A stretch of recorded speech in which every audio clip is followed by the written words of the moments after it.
Ito ang mainit na balita at trending ngayon sa mundo ng social media. Escudero pahamak sa Pangulo. Sinoplak ni Coco at Maca Duterte nabisto matapos ipagpilitan ni Escudero na walang impeachment hanggang July unless magtawag si Pangulong Marcos ng special session. Pero binunyag ni Senator Pimentel na huwag ibato kay Pangulo ang obligasyon dahil ang totoo naman si Escudero talaga ang may kakayanan na magtawag ng special session. Kahit pa nasa gitna pa ng bakasyon ang mga senador kung talagang gugustuhin ni Escudero na umandar ang impeachment trial ni Inday. At nakakagulat dahil 2 senador lang ang may gusto na simulan na ang impeachment trial. Naubos na yung oras ko sa kakabasa ng Constitution at saka ng rules. Basa ako ng Constitution, basa ako ng existing Senate rules, US Senate rules, binasa ko, transcript binasa ko. So naaral ko na po ito, hindi nagbabago yung conclusion ko. Ang conclusion ko, the trial by the Senate shall forthwith proceed and we can do it even if we are on a break or on recess. It looks like the position of the Senate President has the support and the backing of the majority because no one is complaining. But no one is expressing a contrary view aside from the two of us, Senator Risa and myself. Since no one is, as far as I know, no one is even commenting on the issue of the impeachment trial. So looks like it's not even in the radar or in the list of their priorities. So kung ganyan, if you treat it that way, hindi mo siya iniisip, hindi ka nagkokomentaryo sa so-called burning issue of the day, so looks like no one will change his or her mind. I'm appealing to my colleagues to recall our oath of office. Before we discharge our functions as senators, we took an oath of office. Sabi doon, we will faithfully discharge the Constitution.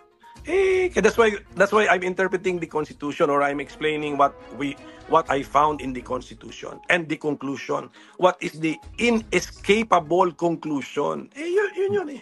Trial shall forthwith proceed in the Senate, and then sa Senate rules pa, should you have legislative matters, suspend them, prioritize the impeachment.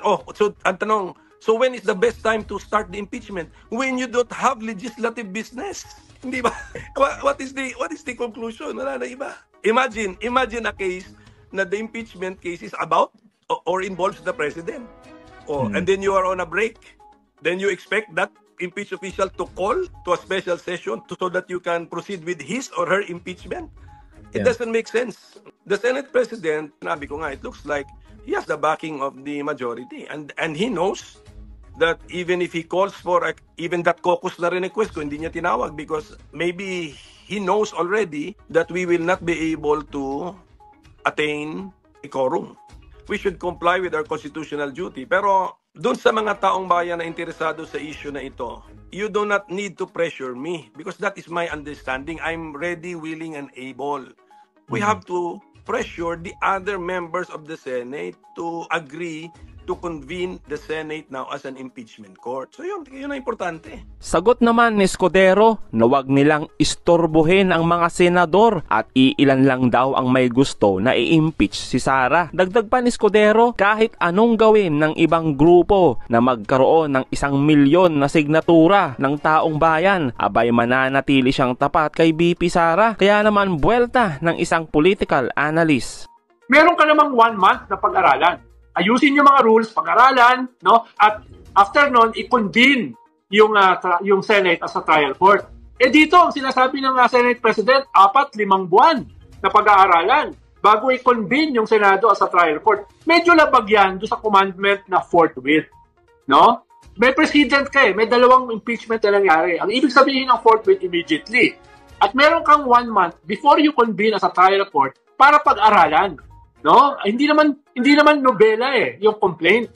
No? Hindi naman siya nobela. Ang mahalaga ay gawin yung rules. At yun ay kayang gawin halimbawa in several days kung hindi sila magbabakasyon. Ang sinasabi kasi ni Senate President, hindi pwedeng istorbuhin yung kanilang recess. Ang sabi ni Senate President, dating Senate President Drilon, sabi nung isa sa gumawa ng 1987 Constitution, si Commissioner Sarmiento, ay sui generis ang impeachment. Ibig sabihin ng sui generis, hindi ito yung usual na legislation. Hindi siya legislation. At ang ibig sabihin nito ay ito ay unique. Ibig sabihin, yung binabanggit mo na recess ay hindi, it doesn't follow. No? Hindi pwedeng mapigilan itong constitutional mandate by a mere recess. No? Dahil nagbabakasyon kayo at nabili nyo na yung inyong mga ticket at mga hotel sa inyong bakasyon. Dapat wag i-sacrifice yung commandment ng konstitusyon para sa isang recess. Dahil yun yung ibig sabihin ng constitutional mandate o constitutional commandment ng forthwith. No? Hindi nila alam sa dictionary kinukuha ni Senate President Chis Escudero yung kanyang definition ng forthwith.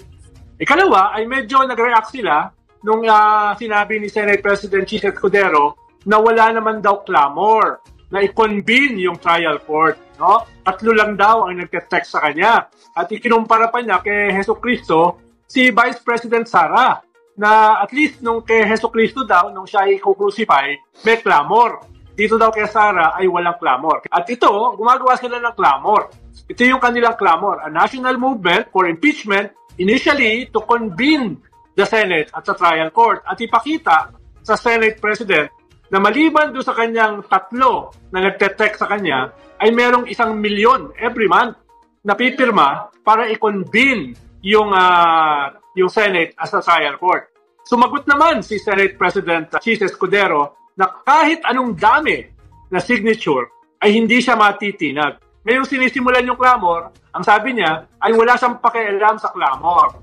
Kaya ano ba talaga, kuya? Ano ba talagang gusto ni Senator Chis Escudero? Yan ang sinasabi nitong mga religious. At pangatlo, ay gusto nilang puntiryahin itong usapin ng impeachment as good versus evil. Ang tingin nila ay yung corruption na nakita natin dito kay Piatos, kay Nova, kay Tempura, etc. ng confidential at saka intelligence fund.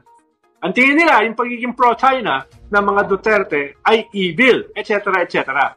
Yabang mo naman, Cheese. Ang sagot niya doon sa mga magre-raise ng signatures ay no amount of signatures will amend the law nor convince me to violate it. Oh, wala daw. Ibig sabihin, talagang ang sinasabi ni Cheese, yung position niya na hindi magkukonvene ang impeachment court sa panahon na nakaresist sila. At yung position niya na magsisimula talaga ang trial ay July 30, yun na yun. Kumbaga, walang quantity, walang bilang ng signatures. Ang tindi mo, ang yabang mo, Chis Escudero. Ganyan ba ang dapat mong sabihin? Di ba mga kabunyong? Sobrang yabang, ano? Dapat, ang ano mo nga dyan ganito, naiintindihan ko ang mga grupo na nagtutulak ng impeachment ni Sara. Naiintindihan ko kayo. Kung magsusulong kayo ng pagpapapirma, karapatan nyo yan. Mga ganun man. Ibig sabihin, may respeto ka man lang. May respeto ka man lang sa mga grupong yan. Pero hindi. Ang yabang niya pa. No amount of signatures will amend the law nor convince me. Oh, wala daw makakakumbinsi sa kanya kahit ilang perma pa yan. Ang yabang mo talaga, Chis Escudero. Sige nga, subukan mo. Subukan mo ang taong bayan. Huwag mong ganyanin ang taong bayan. Huwag niyong subukan ang taong bayan. Nangyari na yan kay ERAP. Anong nangyari kay ERAP? Ikaw, grabe ang ambisyon mo. Alam namin yan. Noon may gusto mong mag-ambisyon na magpresidente. Di ba?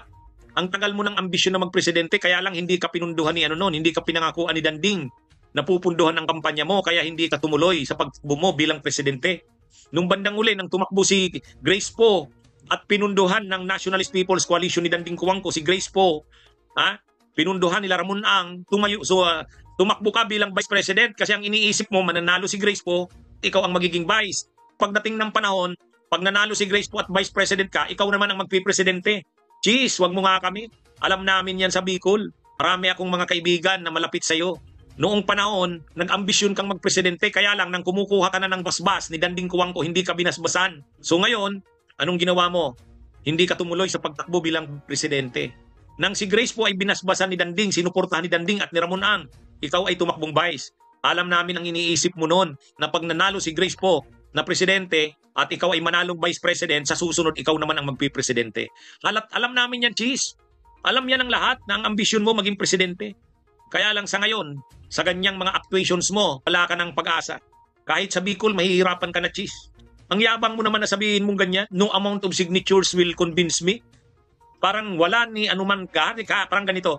Kahit milyon pa ang signatures na ma-raise nyo, kahit ilang milyon pa yan, hindi magbabago ang stand ko. Wala, Cheese.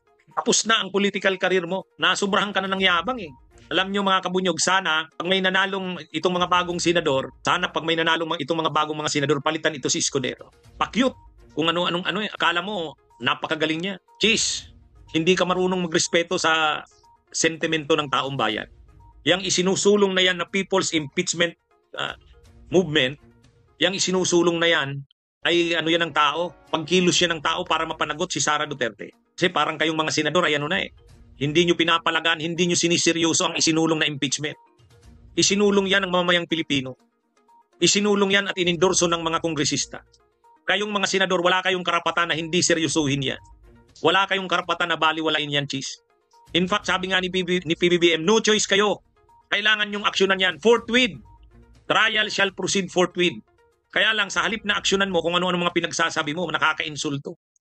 Sinabihan mo, Cheese, ang mga kongresista, yung mga prosecutor, sabi mo, wag na kayong gigil na gigil, wag kayong masyadong gigil. Paghandaan nyo na lang yung mga ebidensya, yung mga testigo nyo. Yun ang gawin nyo, pag-aralan nyo na ang impeachment. Wow, ang tindi, ang yabang.